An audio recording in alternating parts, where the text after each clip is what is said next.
Απλά απίστευτο.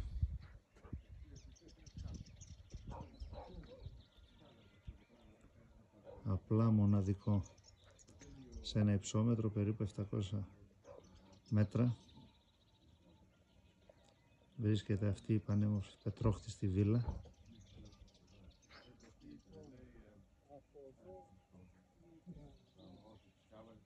η οποία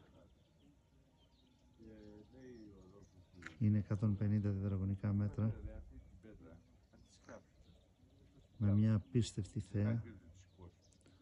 Στο βάθος δεν ξέρω αν φαίνεται, θα προσπαθήσω να ζουμάρω. Η θαλαμιγός του Αμπράμοβιτς στο Σκορπιό.